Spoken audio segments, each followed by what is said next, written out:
RDTDaily.com presents a Tarabuster with comedian Tara Devlin.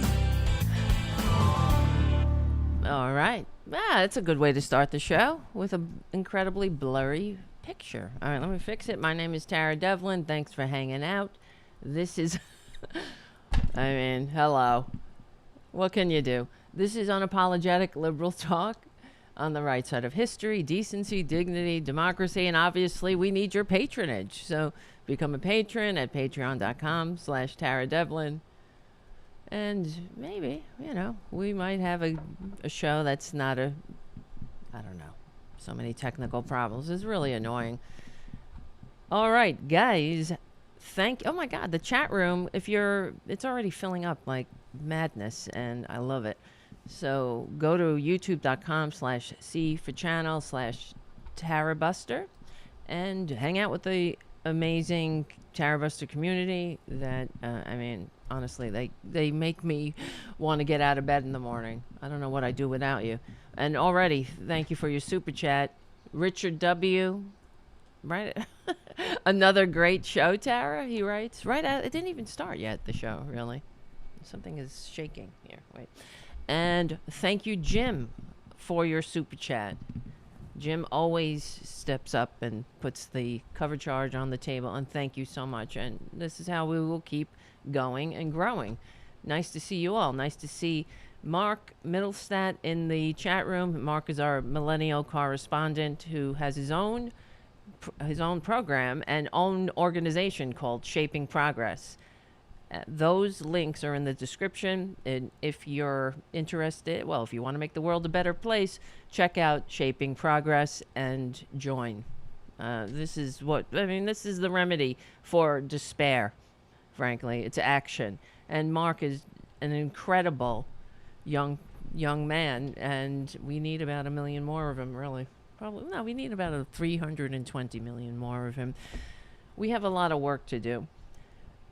And, okay, what else? I have to give some plugs. So the show's on, obviously, it's on iTunes, SoundCloud, Stitcher. It's on Progressive Voices, which is great. And it's also on Verdant Square Radio, another independent liberal network. And FYI Nation, same thing. And a independent liberal network that we really, I know, it's a lot. It's a lot to support, but that's part of what we need to do to win. So we stick together, we win. This is how how we will move forward. And tonight we're going to discuss it's September 11th. It's the 20th anniversary.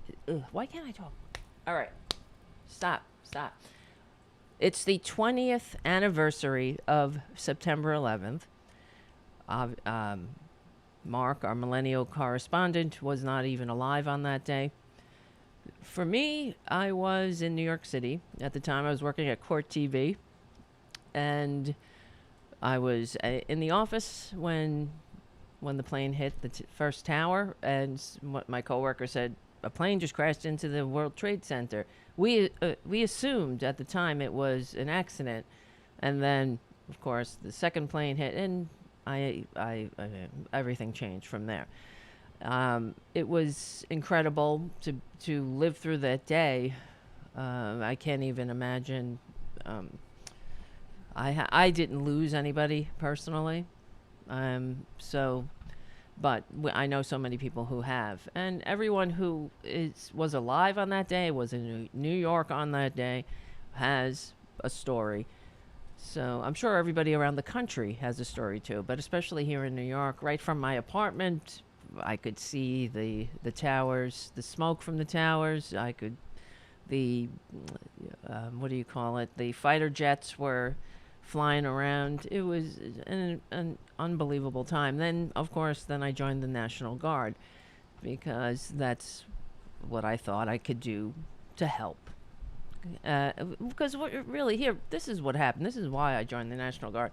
When you guys know I'm in recovery, so I'm a recovering addict, and I was at a group, a meeting of recovering people. I'm trying to whatever. I'm not supposed to break my anonymity or whatever, but you know what I'm saying. It's too late for that. So so we were in the meeting and somebody came running in. This was a few days after September 11th, and everyone was shocked and upset, angry, so many emotion. Everyone was. It was just such an incredible moment to be alive, especially in New York, because I was telling my friend today. I remember driving into Manhattan to visit a friend of mine, and the cops were. Somebody was out there directing traffic, but you know how hard it is to find a spot in Manhattan. So, of course, there were plenty of spots at this time because most people were staying home. And I pulled over in front of my friend's house and I said to the cop, "Can I park here?" I mean, and the cops were just like, "Go right ahead." Like, nobody was giving tickets. The subway was free. It was like the whole city was just embracing each other. And that's the thing that it's hard to express with people who, well, for Mark, for example, who wasn't alive at that time. The incredible feeling of unity that we had. Oh, but before I get into that, let me just finish what happened a couple of days after when I was in this meeting of recovering people, and someone ran in and said there's a bomb in Grand Central Station, and everybody started running out of the room. So, and I mean, I'm not a panicky type at all, trust me. I got my stuff and walked out while everybody was, and when I went out, I was on Lexington Avenue in Manhattan, and so up the block was Grand Central, and there were, in the middle of the street, there was an entire crowd of people. It was like massive amounts of people just running away from Grand Central. So for some reason, there was a rumor. It wasn't a bomb. It ended up simply being a rumor, and it made the news because it created such a panic at the time, and people were running.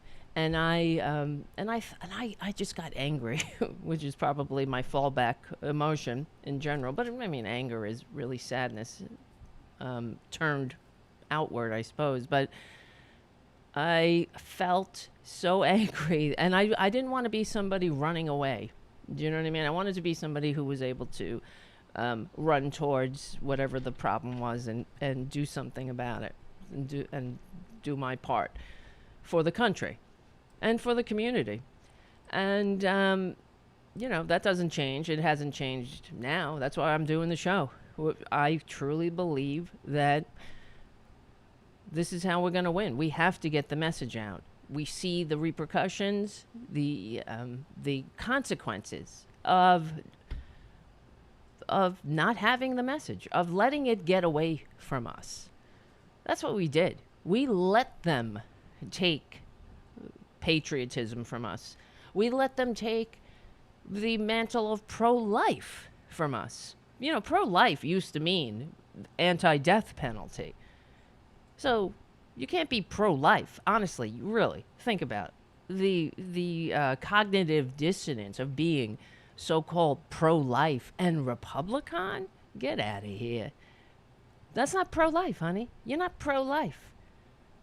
So, I mean, yeah, you're pro unsafe abortion. You're pro killing women, but you're not pro-life. You're pro control. So, and that's really what it's about. And we have allowed them, and I think, why we've allowed them to get away with taking and redefining the basic terminology. For example, the word freedom. This overused freedom? We keep hearing them talking about freedom, and how many years, my entire life, we've heard I've heard freedom isn't free, right? This is what they have to say. Oh, freedom isn't free. And then when they say freedom isn't free, they're talking about us being, I guess, an empire, a militaristic empire, and I guess just being a bunch of, I mean, now I get, who the hell knows, but they don't, the definition, the right-wing definition of freedom is selfishness. That's what they have done to this country. And freedom was, in the past, commonly understood, especially, we talked about this on the last show, and during the founding of the country, the people who lived during that time understood freedom in a very different way. They considered themselves free because they were able to vote and participate in government. My name is Tara Devlin. We'll be right back. Unapologetic liberal talk. We need it.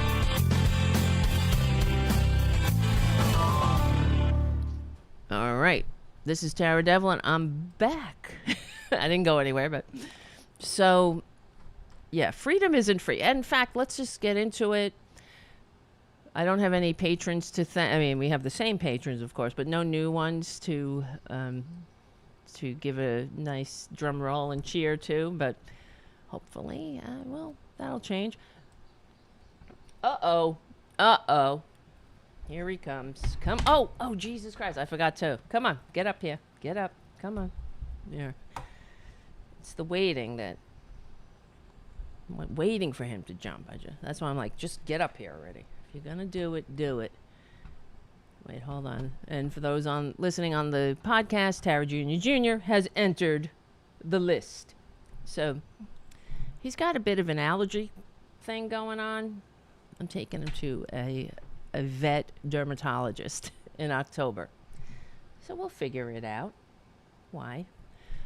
Okay, so let's get into it.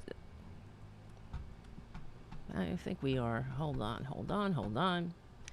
Thank you all for your support. And of course, as I'm talking here, thank you, JD, for your super chat coming in pounds. I envy you, JD.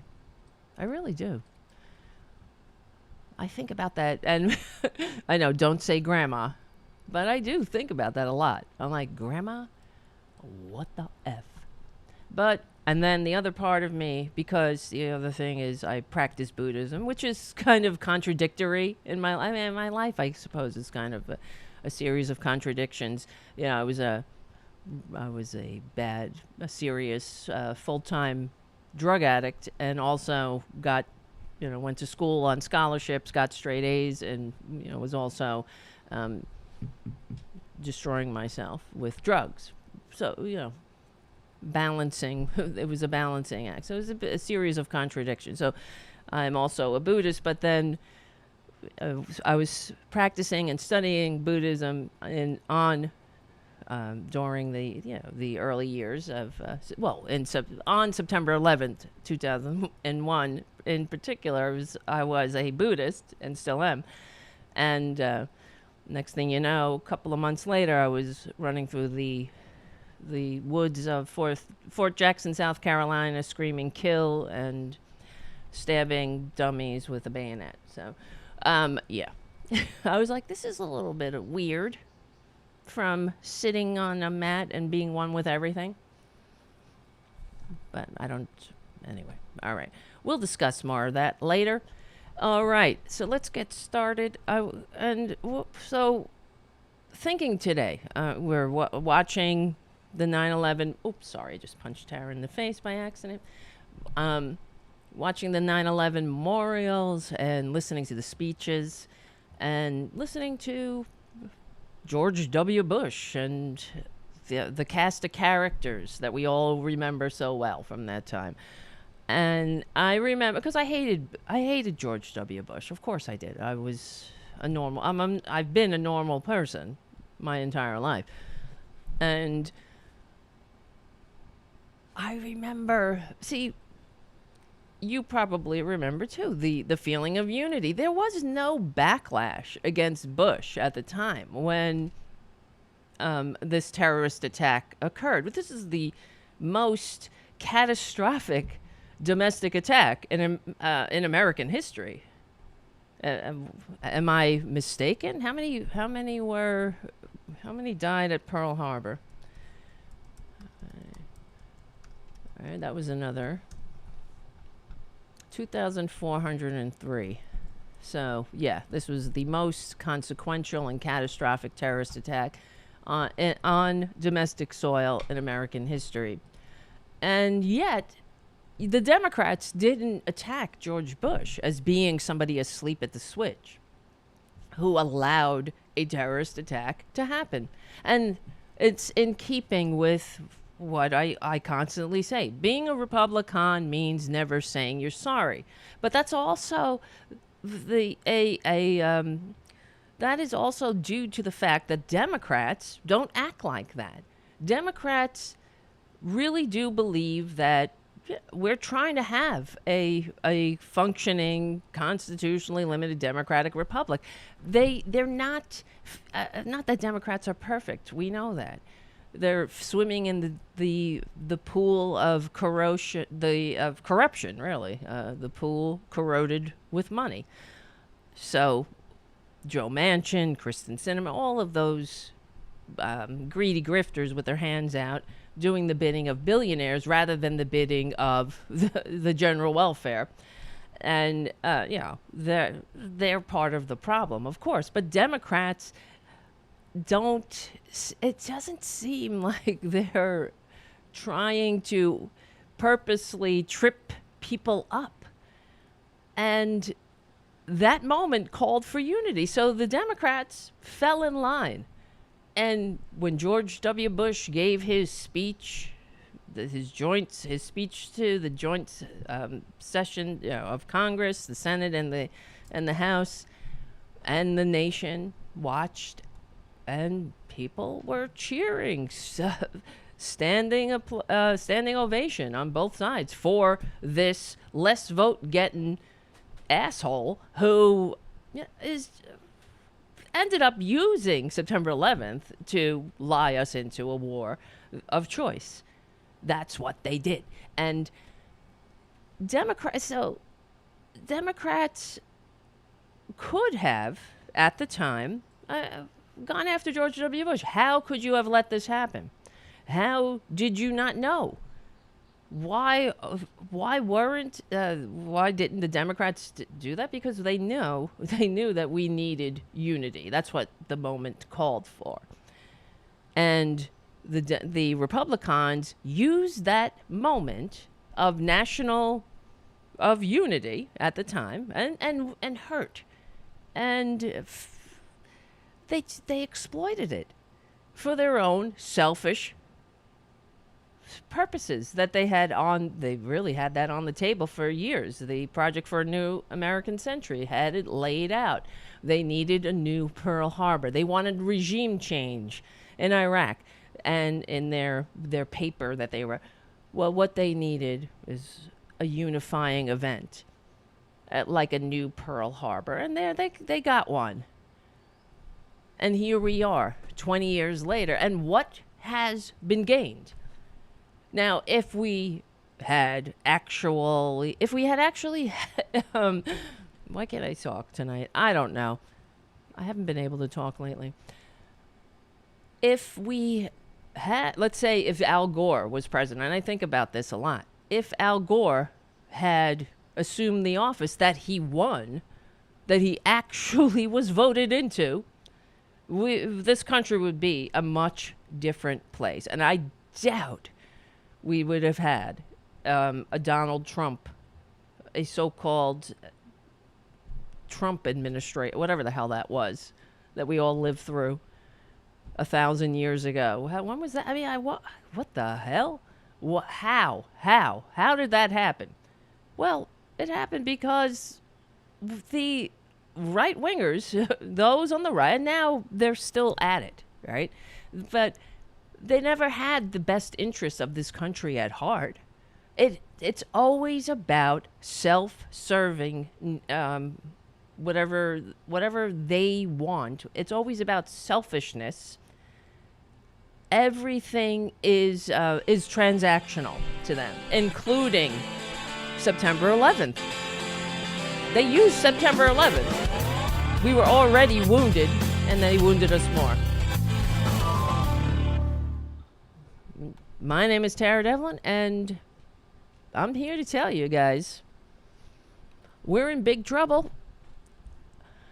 I mean, the whole, it's so overwhelming sometimes, but the symptoms are blaring. This country is having, I've said for years that we have national PTSD, but we're witnessing sort of like a nervous breakdown. And Republicans, conservatives, right-wingers, fascists, freaks, geeks, morons, dupes, ghosts of the Gilded Age and their enablers, idiots, Nazis. Just an aside, I was watching this old video that was like 8 years ago about this American Nazi who was murdered by his son. And you might remember, but his son was like 8 and shot him in the head in the middle of the night because, he was raised as a Nazi. And violence was the means to resolving conflicts. That's what he was being taught. So, hey, here's a gun. I'm having a problem with my father. Boom, in the head. And that's what he did, this little kid. But then they were interviewing the guy's mother, the Nazi who's dead now, thankfully. He's burning in hell. But they said to her, what do you think about your son's politics? And she's like, I never agreed with his politics. And they said, well, what's going on with the children now that he's gone? And the lady said, they're being raised conservative Republican. Look, well, that's not such a far leap from Nazism, is it? And it didn't surprise me much. So they went from full-blown Nazis to conservative Republicans. I mean, it's the same thing. It's just a little, conservative Republican is like Nazi, but it's the dog whistle Nazi. Oh, God. Watch this crap here. Look at it. Oh, the cat was biting my hand. He stopped. All right. Let's start with, let me see. Where's the thing? I thought I was going to maybe put the phones on today. What do you think? If you could call in, I have them on. If anybody feels like calling in, let me put the number up. Okay, there it is. If you feel like you could share your story about September 11th, we all have it. Well, except for Mark, who wasn't born yet. We were just leaving Mark with all the problems. We're just leaving him a big, giant, heaping pile of dog poo-poo to clean up. Well, we're trying. So, all right. We know Biden, thank God. Vaccine mandate. It's awesome. The thing that I notice is that people have had enough. I don't know about you. I'm up to here. I've been up to here with Republicanism since 1972, but the rest of society, have we had enough yet? It's time to not let them get away with their bullshit. And Dan Crenshaw, when the vaccine mandate was announced, and of course with right on cue, Republicans lost they haven't lost their minds. They don't have any. They did what they always did. They go nuts. They sow fear, anger, misinformation, division. They tell their idiot followers that this has never happened ever in American. This is unconstitutional. It's such bullshit. Everything they say that they don't agree with somehow is unconstitutional. And it's not true. They're effing unconstitutional. You want to talk about unconstitutional? I mean, they have absolutely no shame. It's like when we were talking about Kellyanne Conway rejecting Biden's direction to resign, saying that he's violating presidential norms. I mean, give me a break, because the rules only apply to us, not them. Being a Republican means never saying you're sorry. And they love to talk about how freedom isn't free. Well, yeah, it's not free. And this is where you pay up. You do your part it's for your country and community in a time of crisis. And please. But because they talk about freedom isn't free, but they like sticking the rest of us with the bill, don't they? Actual patriots with the bill. And this is why they're tedious. And I'm sick of them, because they're not patriots. They talk about, I'm so sick of their patriotic babbling. It's bullshit. And it's time to call them out and say, enough. They're not patriotic. I don't give a crap. How many, they love flags, right? Well, what stars on the flag don't they like then? Take those stars off. Blue states, red state. If we eliminate the blue states, we hardly have any death. Remember when Twitler said that? Because, you don't count. Some people just don't deserve to be considered part of the community. This is what Republicans have been hearing. So when they hear things like, well, if you take the blue states out, we have hardly any death. When you're the effing president, so-called, of the entire country, if we take the blue states out,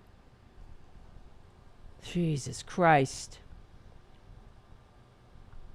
But here's Dan Crenshaw. Where is this damn thing? So when Dan, who thinks they really are legends in their own mind. He's the guy that one of his campaign videos was created as an action trailer. And it's really ridiculous. Like Dan Crenshaw's jumping out of planes, flying through on a motorcycle, through flames. It's just ridiculous. That's who they think they are. But it's a caricature, because they're infants. They really are like toddlers. And it's not surprising. They have a hard time with adulting.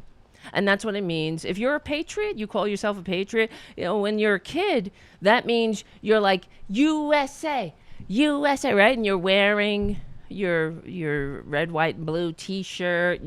But you can't really articulate or comprehend what that means. That with civilization, you want to have the benefits of civilization, then you also have the responsibilities that we have to each other.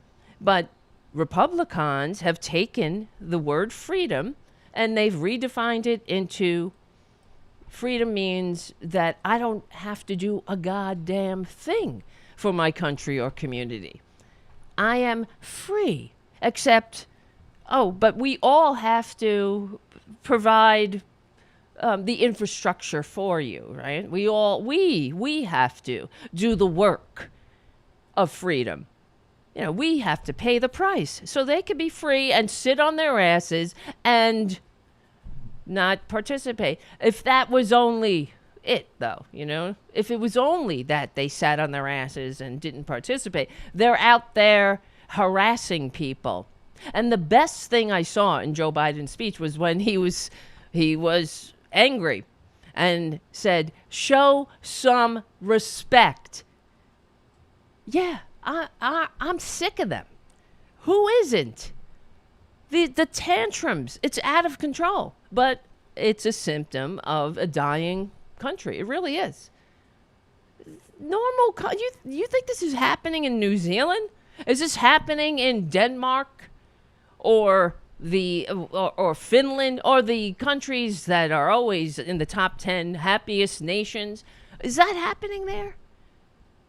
I know that there are assholes everywhere. We don't have the corner market on assholes, but now our assholes are human, not the literal assholes, the the Republican ones are just out there like a bunch of flying monkeys, making everybody's life miserable, shoving their bullshit down everybody's throats. That's another, freedom isn't free. That's freedom, right? We get to be who we want to be.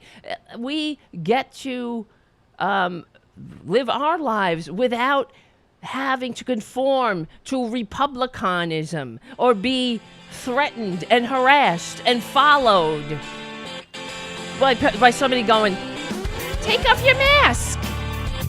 Oh, I hate them.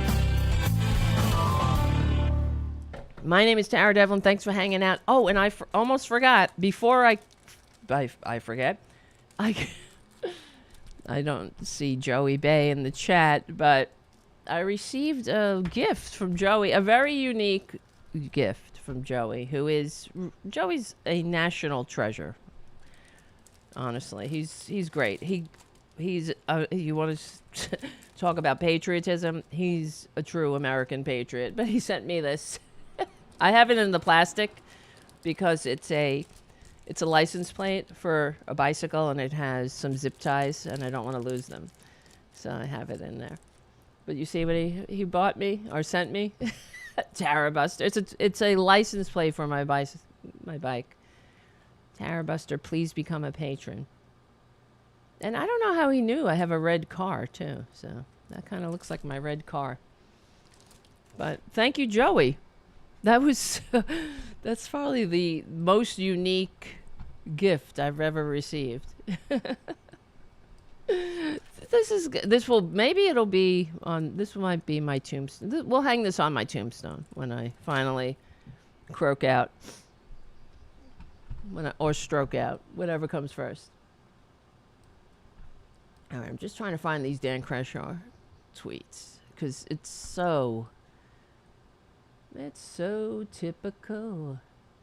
Come on, Dan Crenshaw. Why, Okay, here it is. I'll show you my screen. Hold on. Let's do this. That's why I'm saying if we need a producer, that's all. It's just we have to deal with it. Right? That's what it is. I gotta push buttons. Look at this shit. Oh, wow. This one really triggered the left-wing authoritarians. You see? I mean, it's unreal. It's like, I'm rubber, you're glue. Whatever you say bounces off of me and sticks to you. That's the Republican strategy. Oh, you're not. This election bill, this anti-voting bill that we're inflicting on the country, it's not Jim Crow 2.0. You're Jim Crow 2.0. It's fucking amazing. Oh, this isn't the big lie.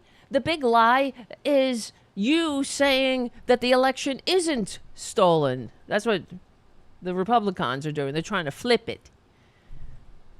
So, I'm not an authoritarian. Trump's not the authoritarian. The one who is literally trying to overthrow a democratic election, small d democratic election, that he lost. He's not the authoritarian.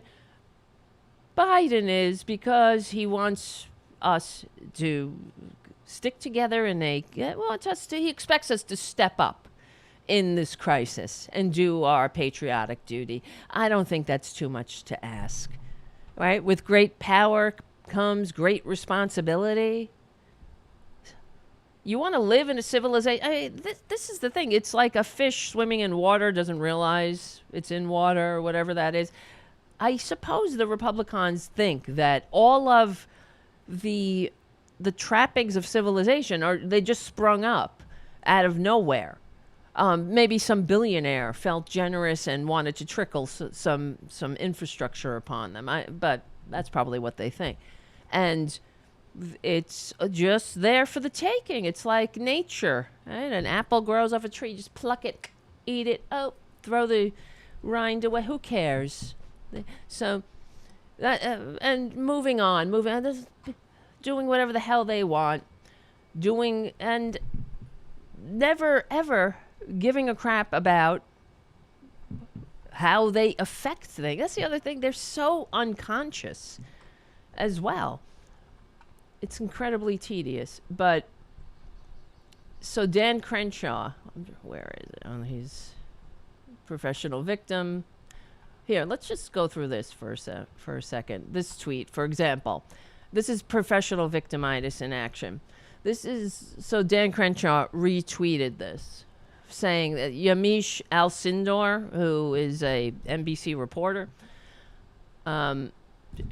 they place these tweets side by side. Oh, when it's Trump.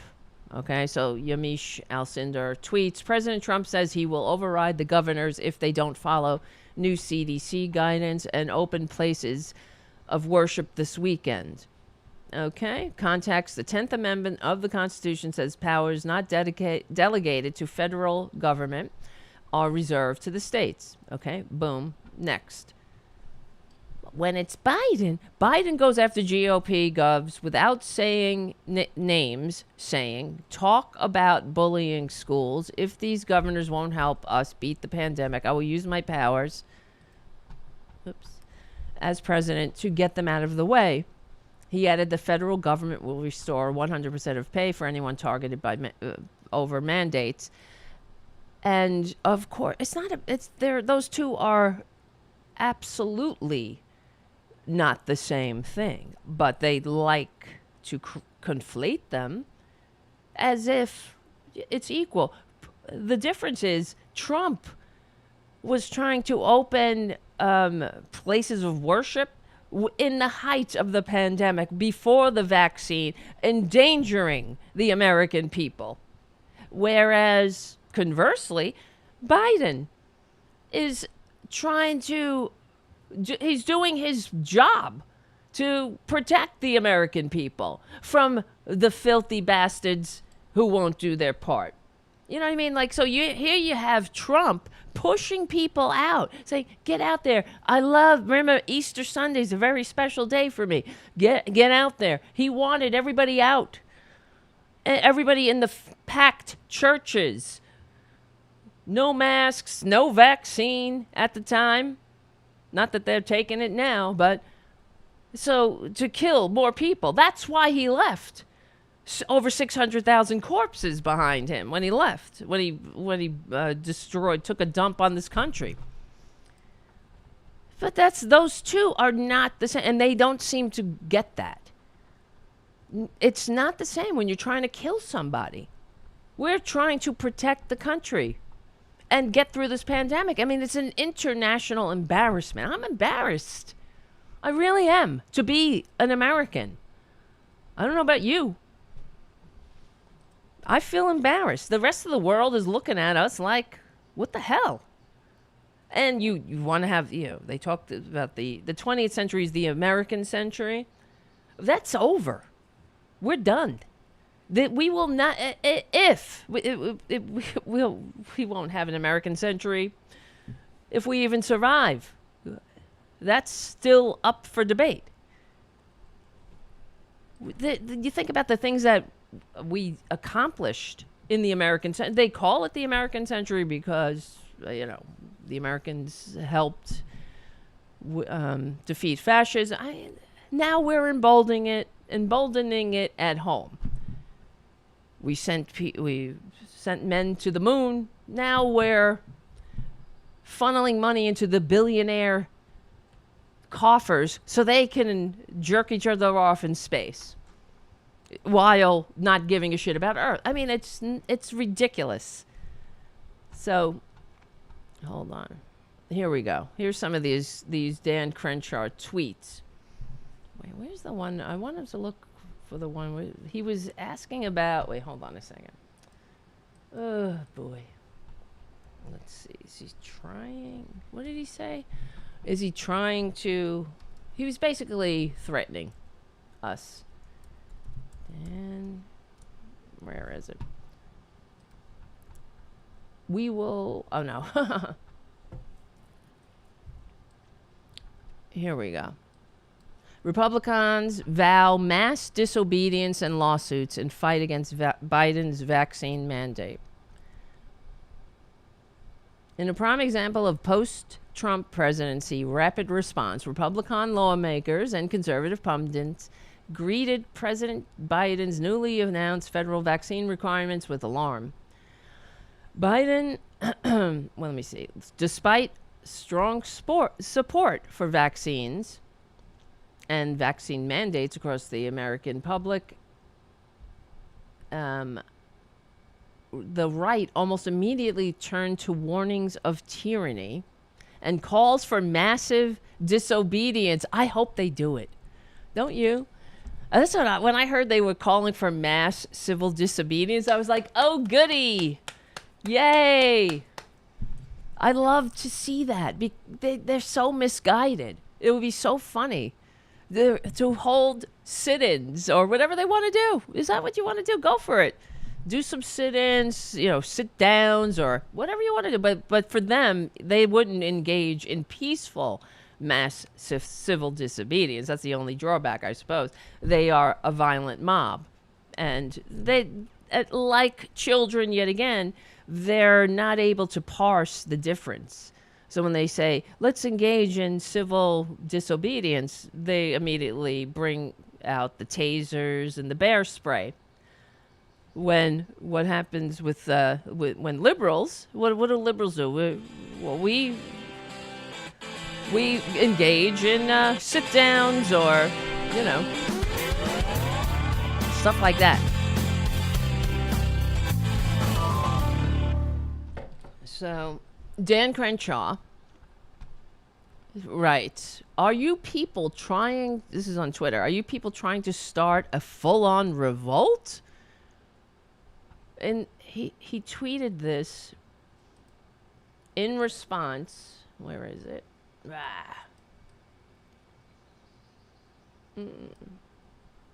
To Philip Wegman writing, Biden to direct the Labor Department to develop a rule requiring any employer with 100 or more employees to get their workforce vaccinated.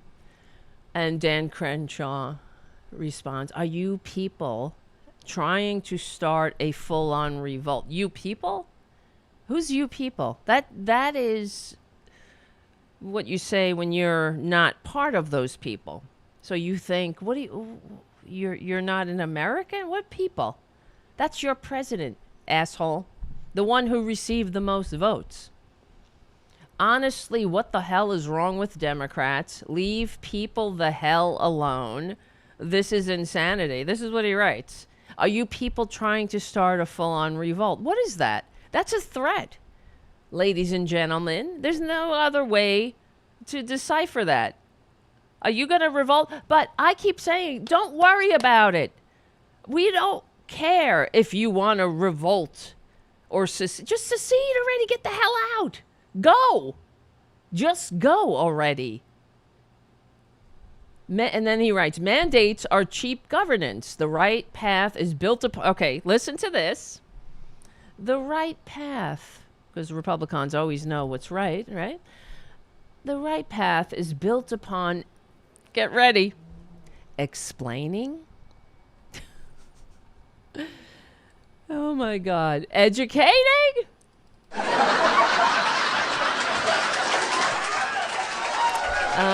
And building trust, including explaining the risks, benefits, pros, cons in an honest way so a person can make their own decision. We've been doing that. We've tried that. The Biden administration has completely failed at that in that regard. It's like they set you up for failure and then they point, you're failing. You're failing. It's amazing. It's absolutely unbelievable. It's not I can't find the right words because it's not unbelievable. It's typical. It's expected, but the bar just keeps getting lower and lower. That's probably what to me is unbelievable. It's really, we're in big trouble. I don't know how else to say it. All the symptoms are there for this country to go to authoritarianism. Period. For these Republicans, if they are successful, if they win power in the next couple of years, in the midterms, we're done, guys. We are effing done. I swear to God, if that happens, I don't know what I will do. I mean, not anything violent, of course, but I'm talking about, will I get the hell out of here? I don't know. Maybe the only thing at times that holds me back is because I'm old. Like, I can't pick up and start new somewhere at this age. Joe Biden is threatening the unvaccinated more than he's threatening the Taliban, says Jesse Waters. It's incredible. The threats, it never stops. They keep coming with the threats. And this is supposed to be normal. And as they talk about patriotism and America and love in America and freedom, and they have no clue. Freedom isn't selfishness. Everything to them, that's what it boils down to. It's racism, it's selfishness, and well, that's all mixed together. They're dumbasses. They don't want to share a civilization with anybody else but themselves, but their own kind. They lack the ability to function in a democracy that's actually working. See, they can only function in a democracy that is engaged in domestic terrorism against targeted minority groups, which is not a democracy. They can only function when they're when the country isn't functioning. So that says it all. Where's my montage? I got a montage here of all these somewhere. Oh, well, this is Justin Trudeau doing what we all need to do. And maybe when I saw this, I got some hope, because Justin Trudeau called out one of Canada's right-wing propaganda outlets. And, well, let's listen. Let him talk. Hold on. I won't call it a media organization, your group of individuals need to take accountability for some of the polarization that we're seeing in this country. And I think Canadians are cluing into the fact that there is a really important decision we take about the kind of country we want to see. And I salute all extraordinary, hardworking journalists that put science and facts at the heart of what they do and ask me tough questions every day, but make sure that they are educating and informing Canadians from a broad range of perspectives, which is the last thing that you guys do. Hello? That's what has to happen. Call them out. Enough.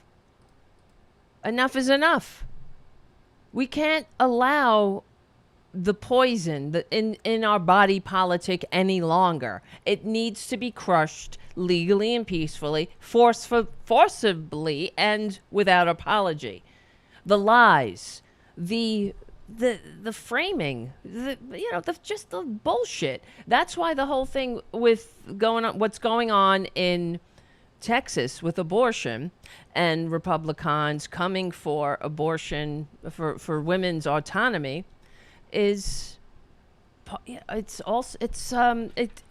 is emblematic of the fact that they they're out of control, and that they're targeting the Constitution and we just can't tolerate it. There has to be a collective pushback, and we all have to just say enough. Because on one hand, this is where I get a little bit of hope.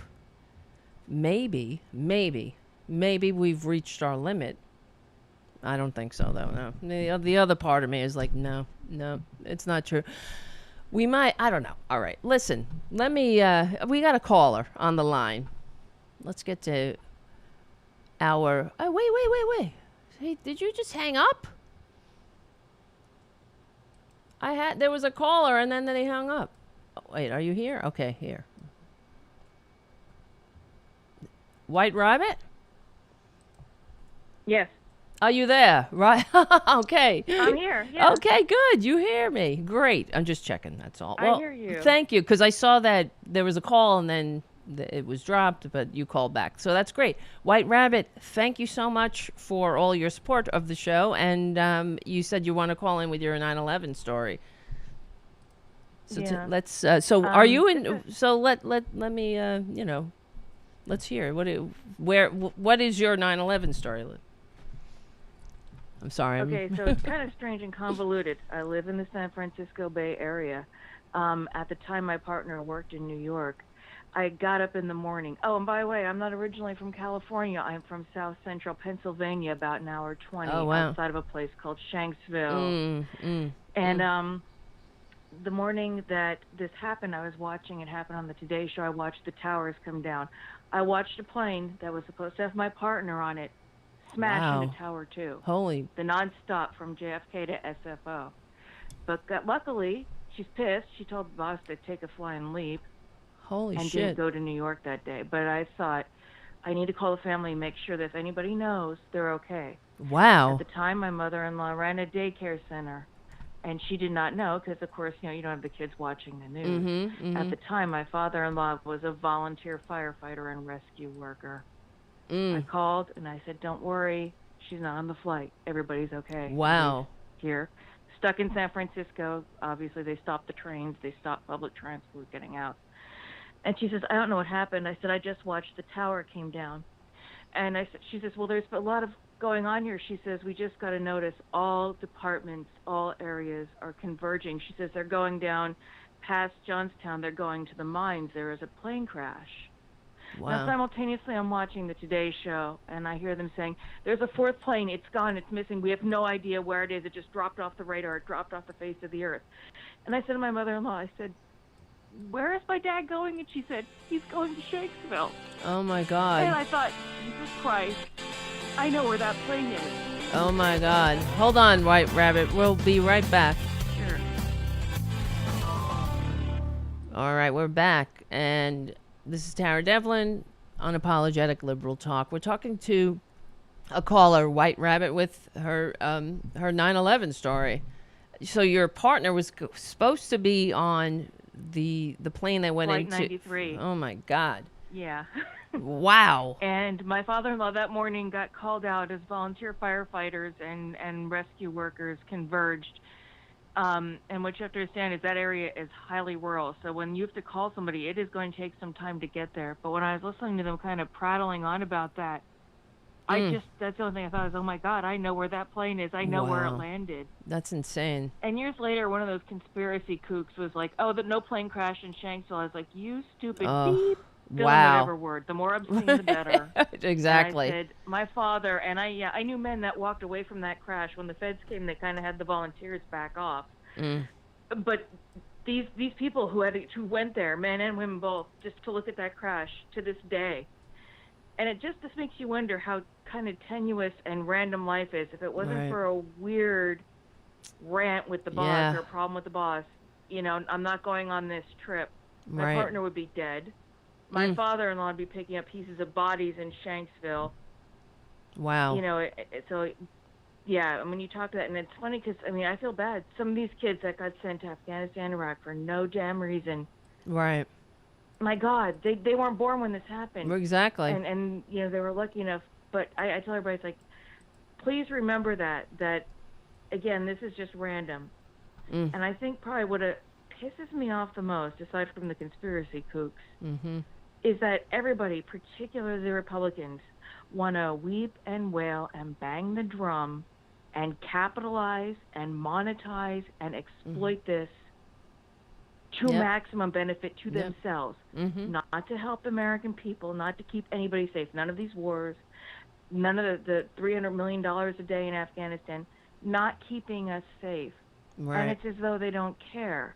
But if they can make a buck off this, it's my insane. Goodness, they're going to swoop in. It's They're disgusting. vultures. Exactly. That's what it's just absolutely disgusting. They turn everything into a transaction, and they play on the patriotism and the heartstrings and the fear, of course, of the American people, and that's just malpractice. It is. It's political malpractice, and why it's so important to get people who have morality, who have a center of, who aren't just greed-centered assholes.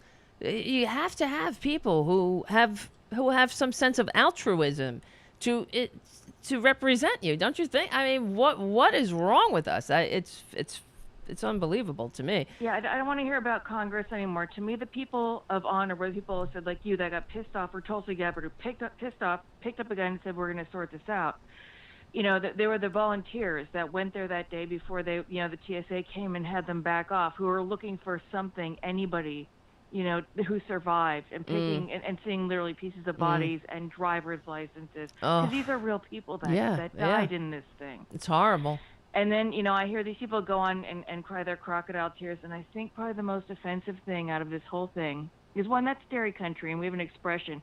The difference between 9/11 and a dairy cow, we stopped milking that cow after about 10 years. We let her retire. They don't, because it's a cruel process. I don't need to tell you. But that, and to have Derpia Bush, of all the goddamn people, this war criminal, this vagrant who should never have been there, this man who got us into 2 wars, killed millions of Iraqis, killed almost 10,000 Americans, and to have him go and try to do any sort of speech, his only speech should have been, I'm sorry, you may now start throwing eggs. That's right. That should have been his speech. Yeah, it's disgusting. Or something heavier than an egg, if you'd like. And it's not just the illegal war he lied us into, and then denigrating our good name all over the globe by allowing torture.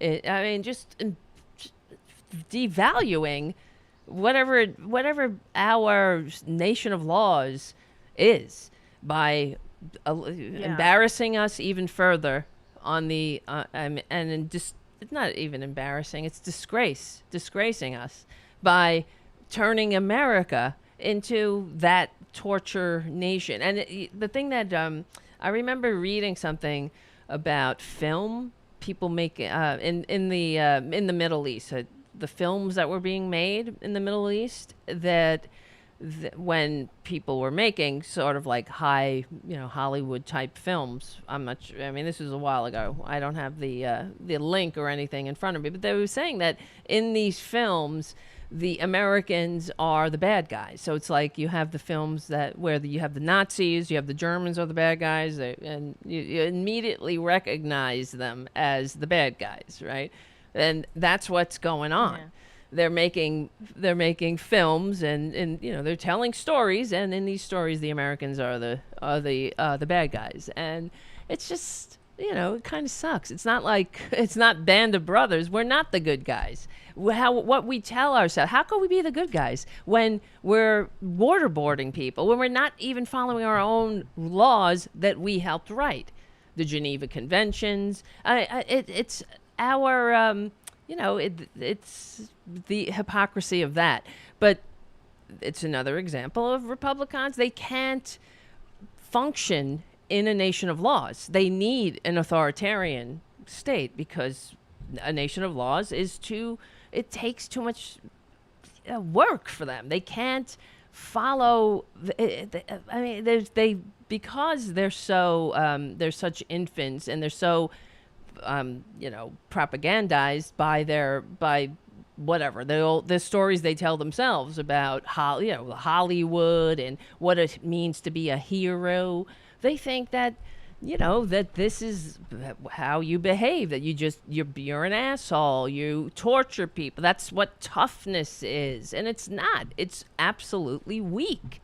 And that's why I guess, I do what I do doing the show. You guys, we do the show together to change that paradigm. It's really about what is the meaning of life. That got a lot of nerve. Yeah. And Bush had a lot of nerve showing up there. I Even know. Biden, who voted for the stupid wars after this. And they're saying, well, what we're supposed to do? We went to get bin Laden. I'm like, actually, what you should have done was what he feared the most, which was drag his ass into The Hague and try him and humiliate That's him it. before 8 billion people. That's what should have happened. That's what should have happened. That's and what he feared the most. Yep. And he wouldn't have had his new Pearl Harbor, his unifying moment to change regimes in Iraq. And they had already sliced up Iraq into who was going to get what oil field, too. They had that map, which was declassified through the Freedom of Information Act, with Cheney, and they divvied up Iraq in the days following September 11th. And actually, no, not following, before. The very first. It was before that. Yes. Now that I'm remembering, the very first national security meeting was not about what the outgoing administration had warned them about. It was they wanted to focus on Iraq. How do you connect? And then after September 11th, Bush ordered them to find a connection. I just saw, what's his name, Andy Card or whatever. He actually admitted this, saying that George Bush said after 9/11, saying, where is the Iraq connection? And he said, there is none. And Bush repeated, where is the Iraq connection? And he got the message. So fix the facts around the policy. And how many had to die for that lie? I mean, they play so easily with our blood. They make me sick. And Republican, like George W. Bush's speech, too. The other thing, when he was going on saying how something about how Islam is a nation of peace. Remember, at the time, he was saying that we Americans didn't turn against Muslims in particular. This is, I'm just paraphrasing what he's saying from his speech. Like he was rewriting history there too. Yes, George Bush said things to the public, saying Islam is a nation of peace. These are radicals. These are evildoers, and trying to separate the actions of this minority with an entire population of people. And that's not even true, though, because the Islamophobia is out of control, and it's gotten even worse now. So he's rewriting history and trying to paint himself in some kind of light where he set us up for success somehow, when that's the furthest thing from the truth. It's true. I think what also is galling is that the media has been complicit in this, and they're trying to rehabilitate Rumsfeld. Yes. They're trying to rehabilitate Bush. Yes. Even Petraeus. Petraeus, the minute he found out that they basically had plans to go into all these Middle East nations without any sort of reason or a foundation for this, he says, we're going to go into Iraq. And they had that whole list of countries. They said, we're going to knock over these countries in this amount of years. He should have immediately been at the press saying, this is ridiculous. This shouldn't have been the objective. Exactly. If someone did us wrong, okay, go get that person. Yep. But other than that, I said, and it frustrates me because he's just walking around like, I'm a wartime president. No, honey, you're a war criminal. Right. So I'm a war president. Leap down. Oh my God. Yeah, I'm a wartime president. No, you are not. And I said, you had the audacity. It's like, no, the people who decided that if we're going to die, we're going to take the least amount of people with us. Those people were heroes. 62-year-old men with arthritis literally walking through rubble. The miners who came out of the mines that try to search for survivors. Those people are heroes.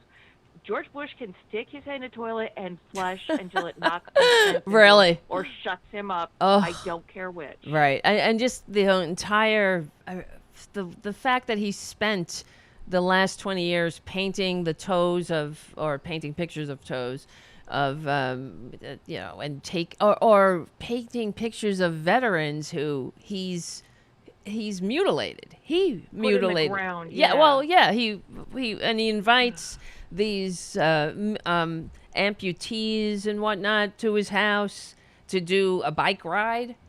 Okay, yeah, he's like, it must make him feel good.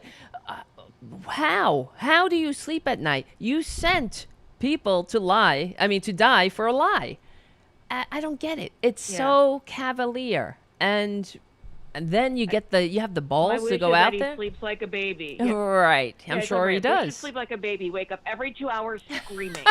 Wake up every 2 hours screaming. That's how I hope good. he That's sleeps. good. That's a good one. Yeah. Well, thank you so much for sharing that story. That's chilling, honestly. My God.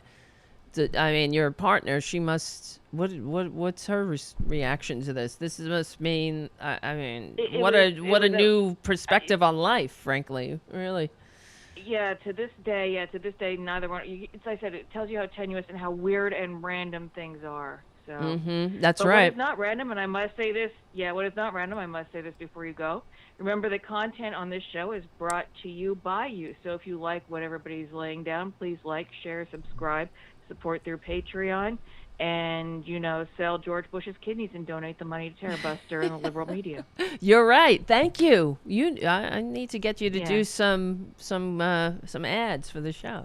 Bumpers, You got a good radio voice. I used to do that. I really? I used to do that for a living, yeah. Wow. Are you kidding me? Okay, well, we might have to talk. No. And I used to do radio and television, and one of the reasons I had to get out was knowing how skeevy and corrupt that some of this coverage and some of the mainstream media is.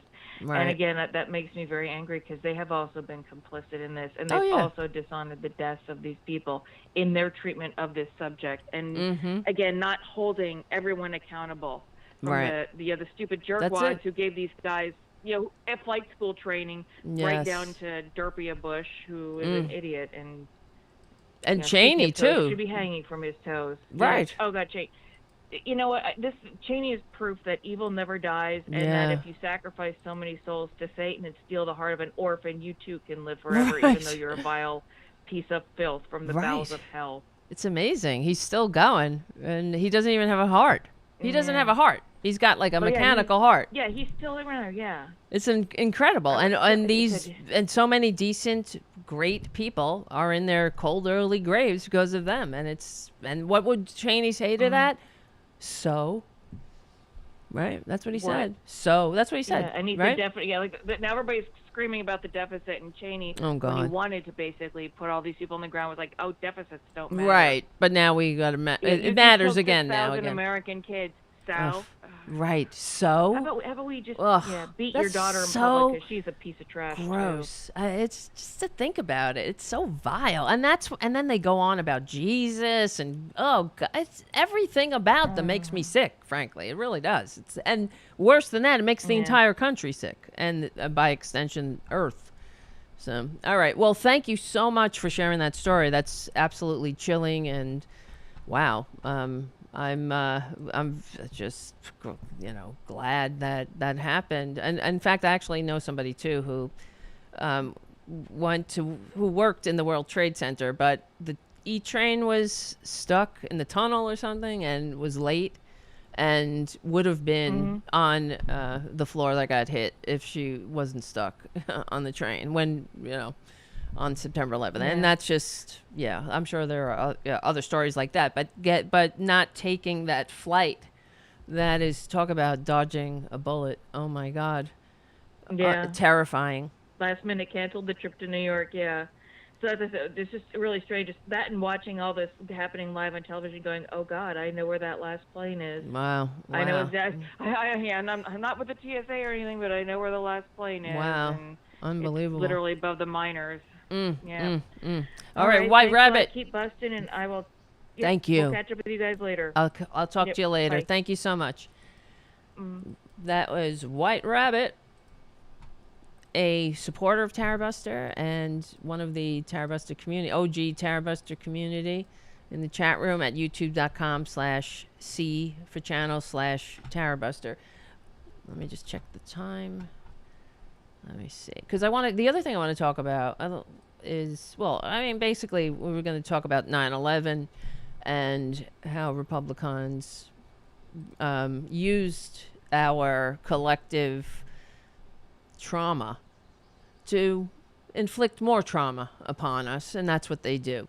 We could have done, if we had emotional intelligence. People like to talk a lot about that nowadays. I agree. I think emotional intelligence is key. You have to have leaders with a sense of emotional intelligence. Do you think Trump has emotional intelligence? He's an out of control toddler who's never been disciplined. He's disgusting. So you need to have some. When you send people to represent you, don't you want to send the best? It reminds me of the Iroquois Confederacy. Well, in many Native American cultures, we know about the seventh generation principle, where decisions would be made in regard to how it affected the seventh generation out.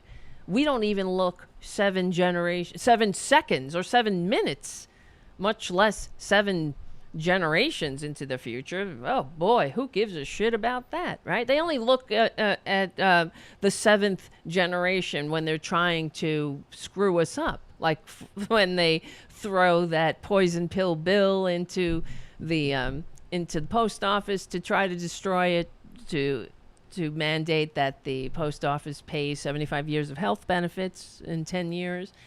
But that's what we have to we have to consider the bigger picture. But if you're only worried about yourself, that's absolutely impossible.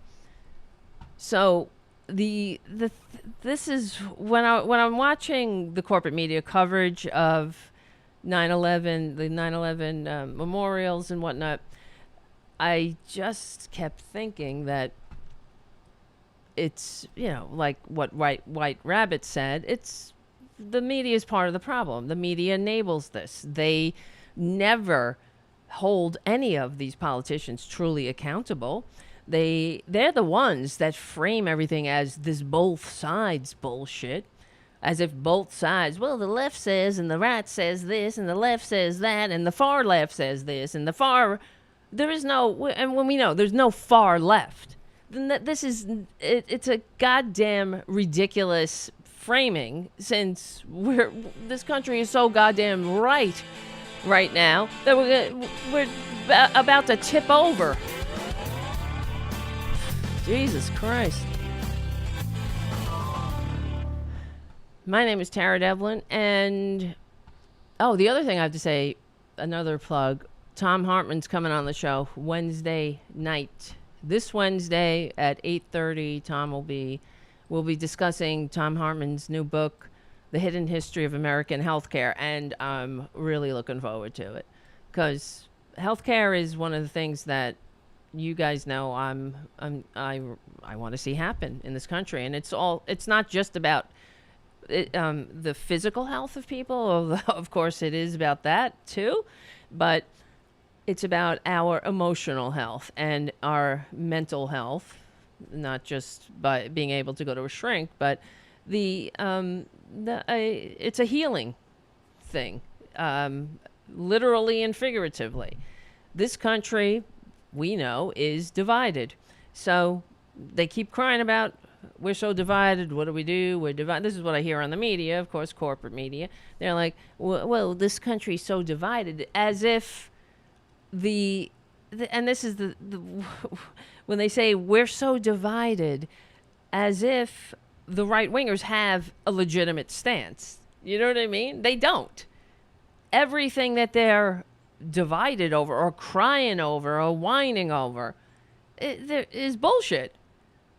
They're whining about having to take a vaccine that over 4 billion Americans, not Americans, humans have taken. We would already, I mean, taken without incident, we'd already know if we were being tracked by Bill Gates at this point, don't you think?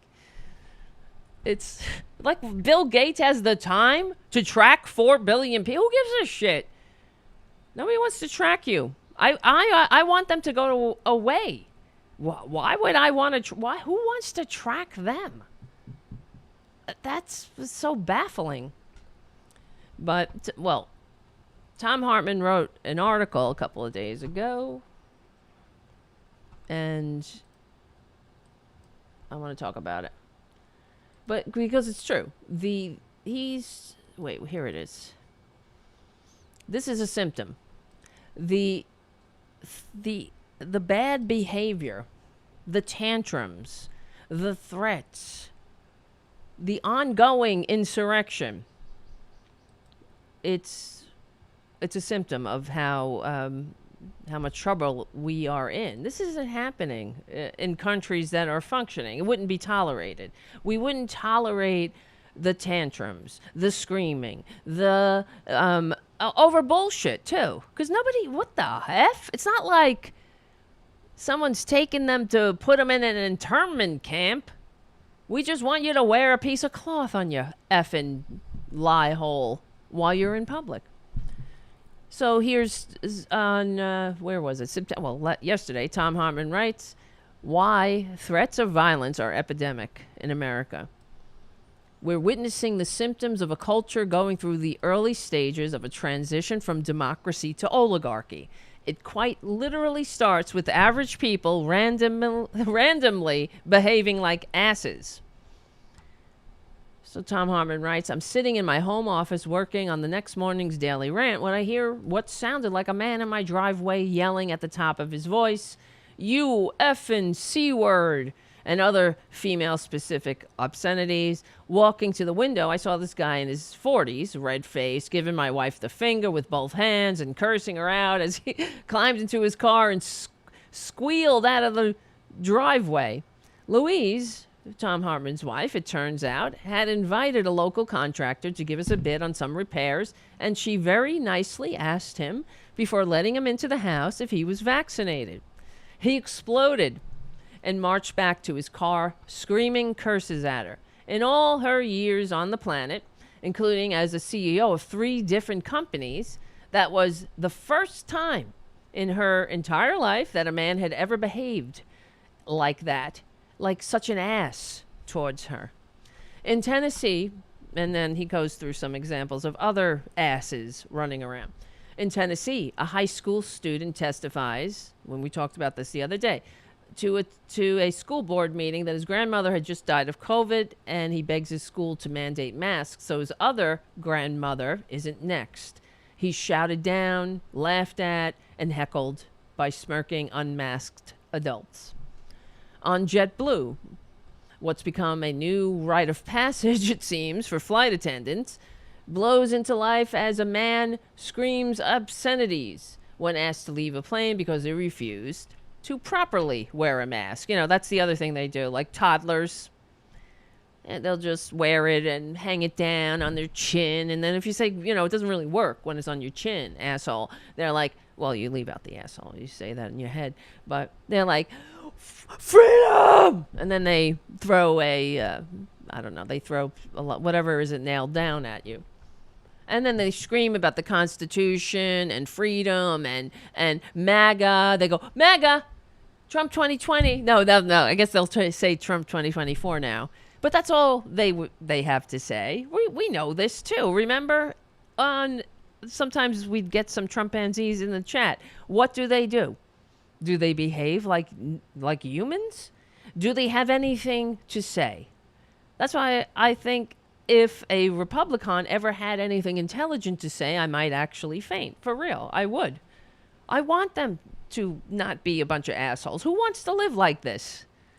It's not like I get any pleasure in this. I would much rather be doing a podcast about community cats or something, or animals, right? Mark, our millennial correspondent. He'd much rather be doing a podcast not about how to fight fascism.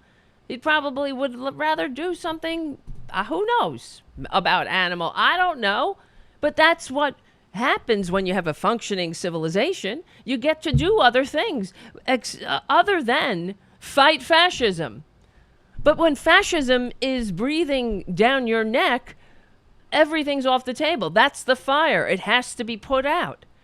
So, and this is what we're trying to do. But I don't know if this is the last gasp of the assholes for a while. I mean, because assholes will always resurge.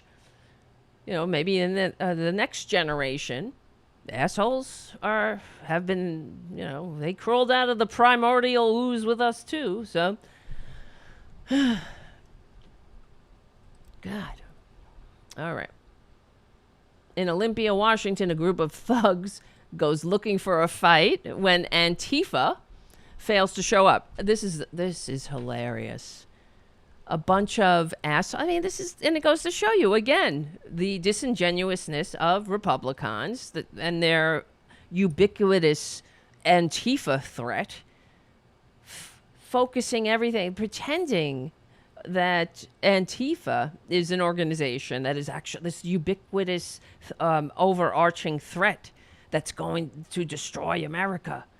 Antifa, that doesn't exist. So these assholes challenged Antifa, I guess online. They said, Antifa, meet us on the corner of the Sharks and Jets Way. You know, I hurt my hand, so that's why. I wear these because when I'm on the computer, I don't like my my wrists rubbing on the desk. It irritates my hands. But I hurt my hand, so that's why I can't snap. I bang my hand on my bike. But anyway, it's like do do do do do do do do do do do bam bam bam bam. Come on, Antifa, boy, crazy Antifa, get cool Antifa, boom boom, get proud boys, boom boom, easy does it, easy buzz it. Turn off the juice, boy. But anyway, they invited Antifa. Not invited. They demanded Antifa meet them like men, like the men that they are, and have a fight on the street, because that's how you solve your differences here in the United States of serfs and lords, right? I challenge you. Why don't they challenge them to a thumb war? Why don't we just solve our differences that way? 1, 2, 3, 4. I challenge you to a thumb war. But when the assholes, the Proud Boys, the incels, they're not proud, they're just incels, invited it or demanded Antifa meet them, Antifa never showed up. Funny enough, because Antifa is not an organization. It's an ideology. So who's going to show up? It's not like there's a leader going, okay, Joe, Mary, Sue, Frank, you guys, meet the Proud Boys on the corner. I'm going to sit here sending out our marketing emails. My name is Tara Devlin. Thanks for hanging out. I'm very sorry the show goes by so fast on Saturdays especially. Become a patron at patreon.com/Tara Devlin, just like White Rabbit said. And we will win. Okay? We're on the right side of history. They know that. That's why they have to pretend they're normal, like us. We're on the right side of decency, dignity, democracy, and humanity. We will win. We stick together. We win. I didn't say my name. I'll see you soon. I forgot that. Okay, who cares? Well, I ran out of time. So, as Tom Hartman, getting back to Tom Hartman's article. So, in Olympia, Washington, a group of thugs goes looking for a fight when Antifa fails to show up. Of course, they're not going to show up because it doesn't exist. How much longer, guys? How much goddamn longer? Undeterred. Wait, hold on a second. I'm just going to make sure there's nobody else on the phone. Who's on the phone? Nobody. All right. If anybody, yeah, I guess I'll just cut the phones at this point. Since the show is whittling down. The times are ticking away. We will cut the phones. Boop, boop. Bye-bye. Well, thank you, White Rabbit. We'll open the phones. I will open them more often. And we'll get to talk more often. I think that's a good idea. So undeterred, the Proud Pricks marched around the town with clubs and flags and baseball bats looking for people to pick fights with until a local non-Antifa person, apparently disguised and feeling threatened by their behavior, finally pulls out a gun and shoots one of them in the foot. Okay, well, and Tom Harmon writes, the story is still evolving. It's possible the guy shot himself in the foot, so there are conflicting reports. In Fort Collins, Colorado, a man harasses a group of women suntanning on the beach for wearing pornographic bathing suits just for doing their civic... wait. Sorry. Yes. Refusing to leave when they asked him to go away. He says, this is America. Okay. The girls, the young women sunning themselves on the beach, trying to enjoy a nice beach day in their in the life, this period of time that we share, this blip that goes by in an instant. So these young women are sharing a nice day with their friends, having a good time on the beach, and here comes an asshole, a Republican, to start telling them they shouldn't be wearing bikinis, they should be wearing one pieces because guys are going to get too turned on, and that's not Jesus. Oh my God. Do you have any, I mean, you don't need any other examples that the Republicans really are incapable of functioning in a democracy, in a free democratic society. You can love Jesus. You can not wear a bikini on the beach. Don't wear a you don't like bikinis, don't wear one. But that's not yours to dictate. But not according to right-wingers. Across the nation, hundreds of poll workers and election officials endure daily death threats and violent harassment just for doing their civic duty. And at school boards, of course, they're under daily assault in a similar fashion. And these are just stories from the past week. The continuous and increasing use of violence and threats of violence have become epidemic across America since 2016, and it's not because of frustration with the pandemic. This is what happens in every country when it begins making the transition from being a democratic and generally polite and respectful culture into one that embraces authoritarianism and fascism. Absolutely. He is nailing this, of course. And it always starts from the top down. Leadership sets the initial tone. And then just like in companies and families, it follows. Their followers take suit. In our case, these people are imitating Donald Trump. Our best hope is that President Biden's reasonable and compassionate example can help the nation turn against it, although Trump imitating governors and their other elected officials are making it very difficult. Jesus Christ. In Hungary, roaming bands of thugs with torches threatened to burn the homes of Roma people as Viktor Orban rose to power over a decade ago. In the Philippines, President Duterte, also known as Little Donald Trump, praised vigilantes roaming the streets with clubs and guns, looking to beat and kill people. More than 100 where is it? In Russia, roaming bands attack and kill suspected LGBTQ people as the government's leadership ramps up otherizing language against its own citizens. And across the former Soviet states, advocates for democracy or gay rights are routinely hunted, beaten. Excuse me, I read this sentence wrong. I apologize. Across former Soviet states, advocates for democracy and gay rights are routinely hunted, beaten, and killed. As Mussolini came to power in Italy in the early 1920s, his civilian vigilantes, known as the Black Shirts, for their garb of that color, took to the streets regularly. Historian Michael E. Ebner writes, thus life for labor leaders became terror-filled, especially because fascists did not limit their attacks to the public sphere. Nowhere was safe.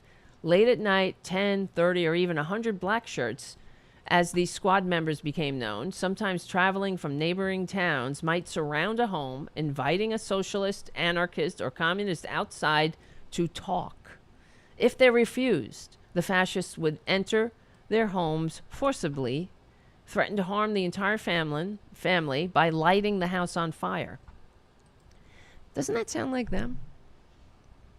And this is like the Hamburglar and that asshole with their guns. Well, Black Lives Matter people are walking by. They have to go out there frantic on the lawn, running around in like a frenzy with weapons of war.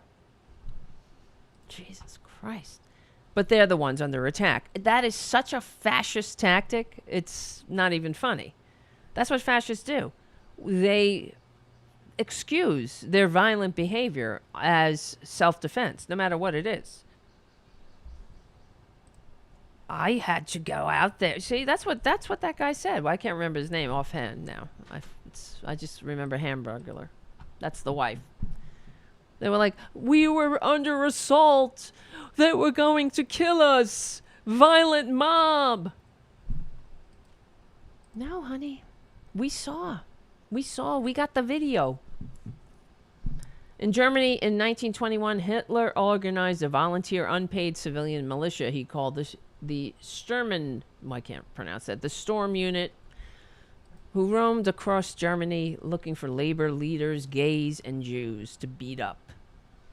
In Brazil today, roaming bands of thugs called militias beat and kill people they believe are political enemies to the strongman and Trump imitator Bolsonaro, according to reporting in the Intercept and The Guardian. They're led by Bolsonaro's eldest son, Flavio. In every case, around the world and throughout history, regular citizens were first surprised, then shocked, then intimidated, and finally dominated by the emerging authoritarian or neo-fascist movements led or encouraged by ambitious politicians in their nation. In every case, everyday interactions like traveling on a train, bus, or airplane, hiring a contractor, or just walking through town became a minefield filled with unpredictable eruptions of threats, intimidations, and violence. As Chicago reporter Milton Mayer wrote after returning from Germany just after World War II, if I and my countrymen ever succumbed to that oh God, this is a word I have trouble with, to those conditions, no constitution, no laws, no police, and certainly no army would be able to protect us from harm. We are witnessing today in America the symptoms of a culture going through early stages of transition from pluralistic democracy to violent oligarchy, as I lay out in far more detail in the hidden history of American oligarchy. It is quite literally starting with the average people randomly exploding and behaving like asses while political demagogues promote aggressive self-styled militias, lawlessness, and vigilantism. We ignore or minimize this at our peril. And articles like this, I don't know what future historians, these articles will be studied. Whether it will be studied from the lens of, thank God we got through that intact, or through another one of history's harsh lessons in fascism. and authoritarianism. It never works out. It never ends well with when right-wingers are in charge. It never ends well. I want to, if anybody has an example of a right-wing government that functions for, the betterment of the people, that for the majority of the people, let me know. Because I'll take it all into consideration. That's the difference between normal people and the GOP fascist cult, the death cult. When you get new information, okay, you adjust your ideology. But I have yet, in all my years studying this, I've yet to encounter an example of a conservative government that works. And I'm talking about, okay, what is the definition of works? What does it mean when a government or a civilization is working? Because, it all depends. To Republicans, this is working. Their plot to overthrow democracy is moving apace, and it's definitely it's returning on investment. That's for sure. They invested in Fox News. They poured $500 million into Fox News over 5 years before Fox News turned to profit, because profit is not in the business model. They understood at the time, and because of the Powell memo and what's his name? Rupert Murdoch went to Nixon at the time when he was in the White House, and he pitched GOP TV to Nixon, and that's what became Fox News, of course. So I don't know. We cannot survive, even at the time. And trust me, it's not just Republicans in this. It wasn't Republicans. Republicans didn't create Fox News. Figure it, you could say that it was Clinton. Clinton is kind of the father of Fox News and Rush Limbaugh because of his signing the Telecommunications Act. And it drives me crazy. Nobody ever holds him accountable. I remember him being asked about that. And he said, yes, we didn't foresee the consequences of deregulating the media and overturning the Fairness Doctrine. That was Reagan, but Bill Clinton signed the Telecommunications Act. He put he finished what Reagan started. So destroying one of the pillars of democracy, a free press. The media, it has an obligation. What's the obligation? They have an obligation to democracy, supposedly. They have, but in reality, they have an obligation to greed, as usual. There's no higher calling in this country than greed. And it's disgusting. And before I know the show time is ticking down, but let me, for example, one of the incidences that Tom Hartman noted in his article was this group of young women sunning themselves on a beach, and an asshole comes by to tell them to put some clothes on or whatever. Let's watch that video.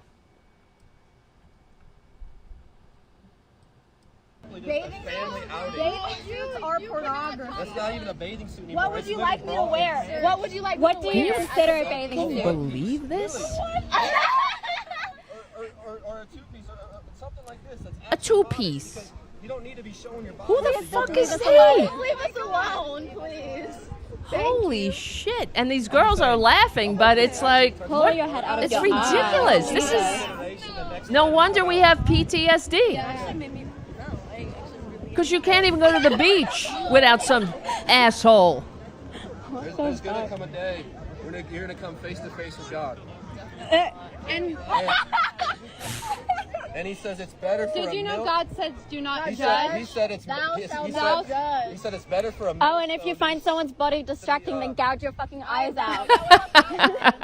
There you go, honey. You don't like it? What do you mean? Gouge your eyes out. Oh no, well he's one that would put those women in potato sacks, right? Oh, I don't. It's offensive. I don't want to see what. What's wrong with you? You can't walk down a beach without you getting all crazy, seeing some boobies. Are you 2 years old? Look, everybody, the boobies. I mean, it's unbelievable. What do you mean? I'm not judging you. Yes, you are. I look like a porn This star. isn't productive. I have children and I know you guys care about Oh, here comes another. Can you tell him to leave us alone? He just came up to us unprovoked, please. Looks like he's going away. Okay. But I want you guys to think about the fact that what you guys are doing here does matter to kids. Shut the fuck up! Oh my God. It's unbelievable. You can't even go to the beach without these idiots coming over and lecturing you. But they, God forbid, we ask them to take a vaccine, to do something for their country and community, or put a goddamn mask on in the middle of a pandemic. And then these idiots, you think they can be trusted with power? They are incapable of functioning in a democratic society. That's it. And this is an example. They don't like it. They're in the minority. Oh, well. Look at yourself then. You know what I mean? Like take inventory, a searching and fearless moral inventory of yourself. If you want to worship the sky spook, go for it, bubby. But your sky spook ain't my sky spook. I don't got a sky spook. I don't. And please, like you think the sky spook is so hung up about a woman's chest or breasts or boobies? Boobies. Look at you. You're wearing it's like you're wearing your bra and panties. This is what he says. Like, you're sick, buddy. You're sick. You can't control yourself? This is the Taliban, the American Taliban. Give them an inch. To your detriment, goddammit. But all over the country, like Tom Hartman noted, idiots are running on. They have been emboldened and allowed to run free and invading our lives. Here, I just want to play too the guy later. The kid here who went over to the young women and told them to worry about Jesus and all because he's getting turned on seeing a side boob. So ridiculous. He put out a TikTok video to explain his actions. Come on, play. Just wanted to get on here and to share my side of the story of a video that's going viral about me. That's saying I'm harassing women or I'm berating them or, things of that nature. And so my side of the story is I was at a reservoir or a lake, and I was with family members, all, different ages. God. From my age to college age, all the way down. What will little kids do if they see a boob? Oh my God, maybe you, as an adult, get to model some good behavior for children so they don't get all hung up on their own bodies. So, and you're saying, I have children here. Well, who cares? You got little girls there. You got little boys. The fact that you're making a big deal out of it makes them hung up, gives them all of their repression. That's why Republicans, when they get to the CPAC convention, 20 years from now, these tiny little fascists being raised conservative Republican / Nazi, then when they get to CPAC convention or the Republican convention and they call up a prostitute, they'll be like, please crush my balls or something, like, because they hate themselves. Please hit my balls with a hammer. It really turns me on. To a 9-year-old boy, to a 6-year-old boy, 4-year-old girl, and a 2-year-old girl. Oh my God. And well, maybe the girls and the boys should realize that, there's not really a big deal going on here. Everybody has bodies. Some people have an innie, some people have an outie. Okay? What are you going to do? Some people have boobies. Who cares? It's infants. I say it all the time. They're a bunch of infants. And here we have it. That's why they need their sky spook to tell them that whatever their bad behavior is acceptable.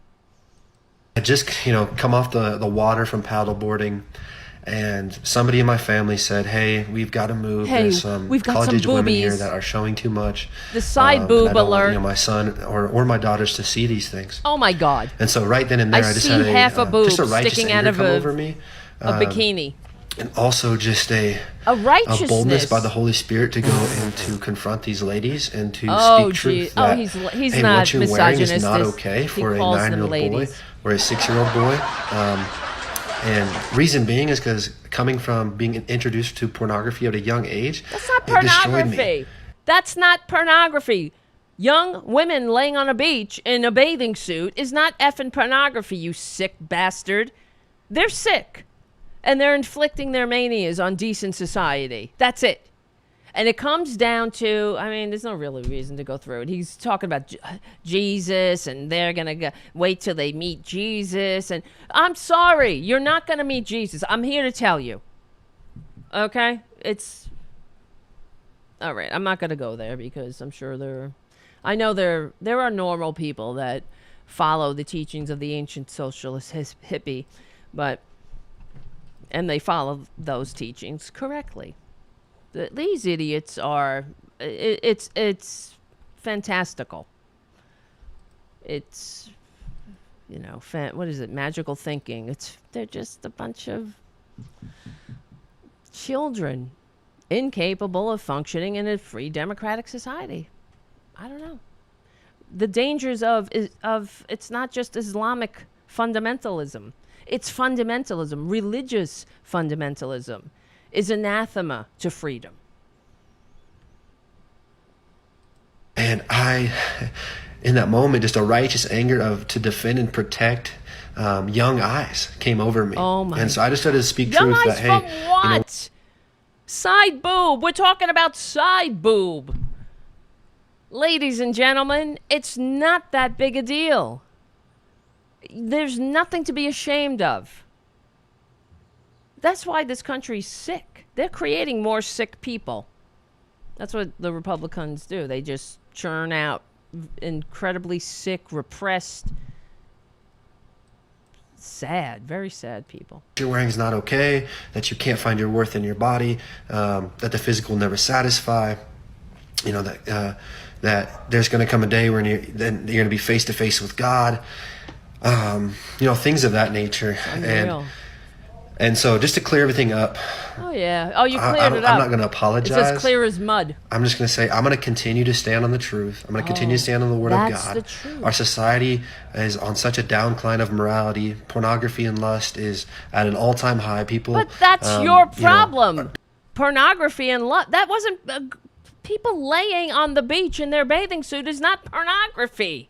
And if you feel lust, that's your problem. Gouge your eyes out. That's what the girl said. Well, you don't like it, gouge your eyes out. If thine eye offend thee, pluck it out, bastard. Not the... no, but he would rather put the girls in a potato sack. Don't even know their gender anymore. People don't even know. Oh, here we go. Here comes the homophobia, there's going to come a day when transphobia. you're going to be face to face with God. Things of that nature, and so just to clear everything up, I'm not going to apologize. I'm just going to say I'm going to continue to course you stand on the won't, truth. because you're I'm a going to continue to stand on the Republican. Word of God. Our society is on such a downcline of morality. Pornography and lust is at an all-time high. People, don't even know their gender anymore. People don't even know. Oh, you They can sick go from bastard. if they're born a male, they can be a female. If they're born a female, they can be a male. Oh, yeah, that's how it goes, right? When you're born a female, one day you're just like, you know what? I'm going to go through this incredibly painful process of becoming, of changing my gender. Well, just for fuck it, right? Fuck it. For shits and giggles, why not? It's gonna wait till my mother sees. She's gonna. Oh, this is the best joke I've ever played. People don't even know their genders anymore. If you're born a man, you could be a woman. If you're born a woman, you could be a man. We're trying to be a decent human species, not a bunch of demon haunted and hunted morons, hate-mongering freaks. I mean, these are the freaks that are like, I won't take the vaccine because my sky spook will protect me. Well, why did the sky spook make the virus? And why did the sky spook make the scientists to make the vaccine to counteract the virus? I don't know. Maybe the sky spook wanted us to have a unifying experience, and you're fucking it up. You're standing in the way, and you failed. You failed your sky spook, and all of us at the same time. So, congratulations. It's just another day in the life of the Republican Party. Society's really jacked up, and I'm going to continue to stand on the word of truth. I'm going to continue to speak truth and be bold, no matter the consequences. I'm longing for revival in the hearts of men and women. I'm longing for people to be set free. Okay. And the only way they can be set free is by speaking the truth. You're not speaking truth. Okay, whatever. Lost cause, right? That's the lost cause right there. And you heard him. I'm not going to apologize. I got righteous anger. I wanted to go there and tell them, you see a side boob, everyone's going to hell. If anybody on this beach looks at a boob and then they say Candyman 3 times, I don't know, something very bad. I think this guy gets an erection. That's what happens. And it's incredibly disturbing to him because he doesn't know what to do with it. He's like, oh my God. And he means it. Where is it? Okay. The other thing, there's a couple of things, but I'm running out of time. Remember the other day? I don't know which one to do. Okay, maybe we should save this for the next show. Because we were talking about that lady, the coughing Karen. And so she got fired. Coughing Karen was like harassing people and following them around the store saying, I have allergies. Oh, it's all gone. Oh, well, we can't do it anyway. I was going to read, because she was on her LinkedIn account. I guess she deleted it. Too bad. Damn it. Because on her LinkedIn account, I wish I had taken screen grabs now that I've seen it. She was completely unapologetic and saying that, oh, you don't see the real story. You only saw you didn't see the video, the real video in context. Like, yeah,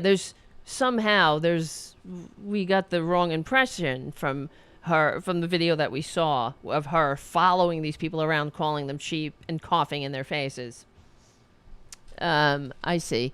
And in her responses, so people on LinkedIn were contacting her, saying, trying to have a conversation with her, and she's like, "I will not apologize." Like it is so clear that they learn nothing, and that's the worst part of all, learning nothing from any difficult time. You get no value out of it. So she was saying how She's praying for our country and is, of course, a Trumpanzee. What else is effing new? She didn't have to say it. She's saying it by her actions. She don't have to declare it.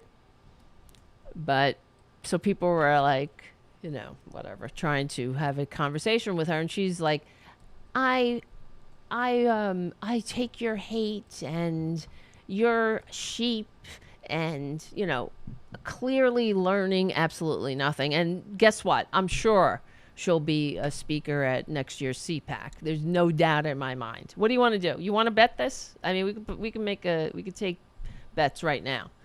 She will be somehow involved in CPAC. Trust me. And they'll, or maybe even, well, I guess it's too early for the Republican convention, but being a Republican means never saying you're sorry. And then there was this other, in keeping with the bad behavior. This was a couple of weeks ago. This lady, they call her, she's a Karen.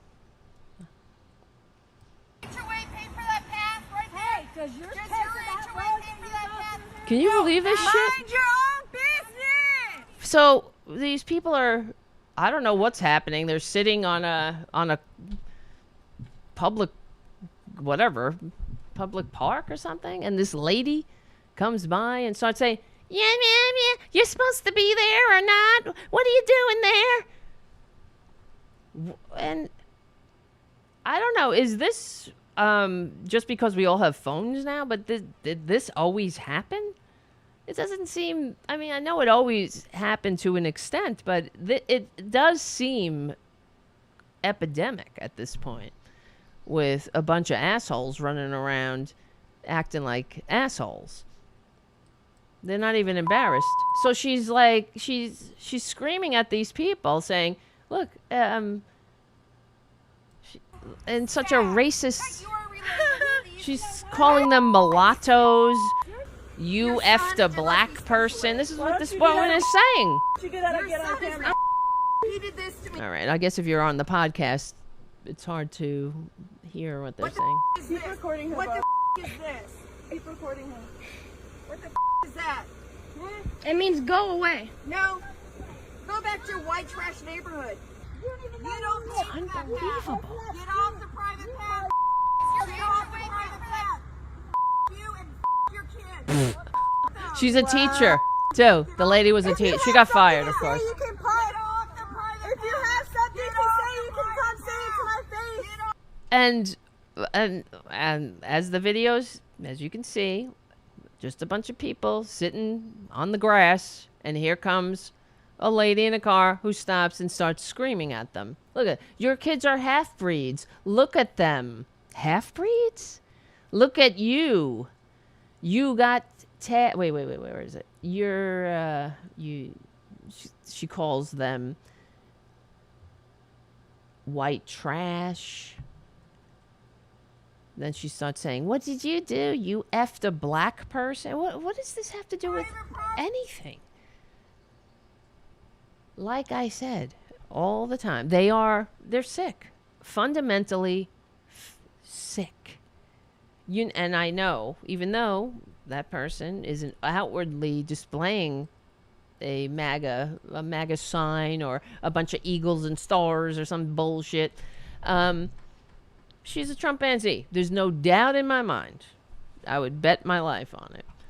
And how is this okay? How is it okay to run around in the United States and be openly racist again? How is it okay? Because of the Republican Party. They give it permission. We are in big-ass trouble here, guys. And I'm looking at the time. We have like a minute left. But the point is, like Tom Hartman said, the symptoms are there. And it's, we ignore them at our peril.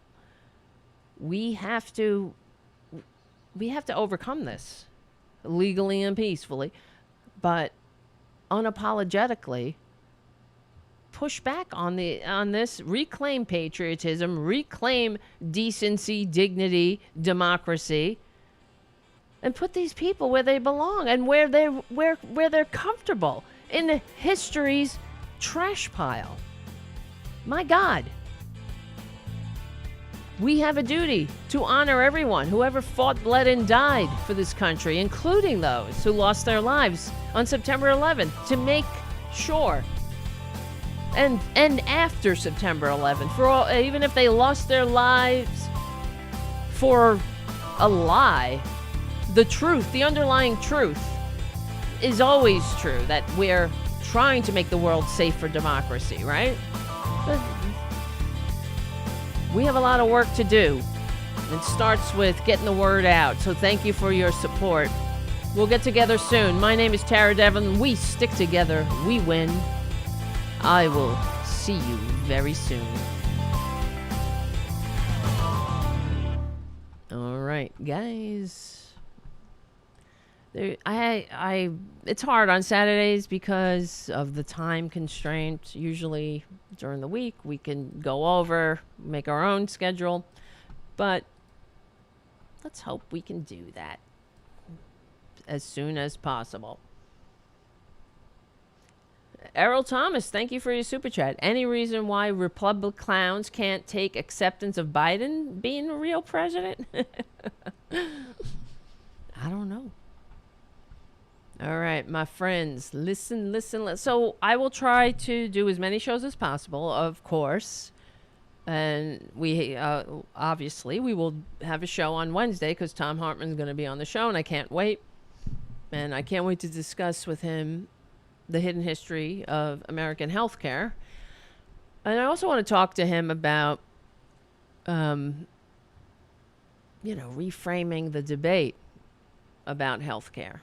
And we'll talk about it on Wednesday, but I believe that we need to fuck the debate. I mean, we're on the right side of it, of course. But it's about unity. This is how we heal.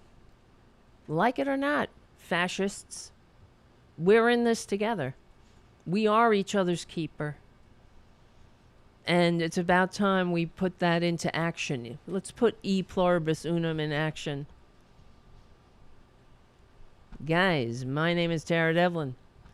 Thanks for hanging out. I gotta go because Saturdays are tough. I can't really stay since I gotta cut the show down for Progressive Voices. It's kind of a pain in the ass.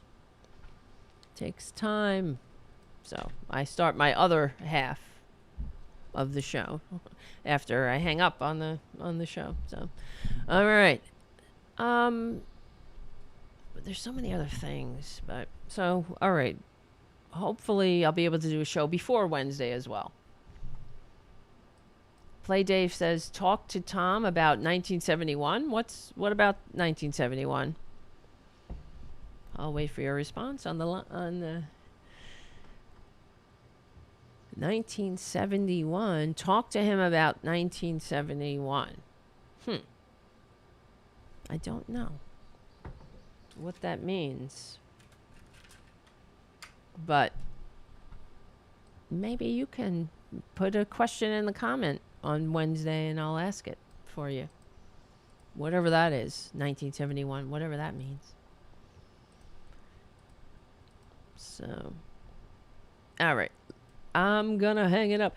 My name is Tara Devlin. Thanks for hanging out, as always. And thanks for your support and your super chats. Thank you, Richard W. and Jim and JD and Errol Thomas. And thank you for all the patrons.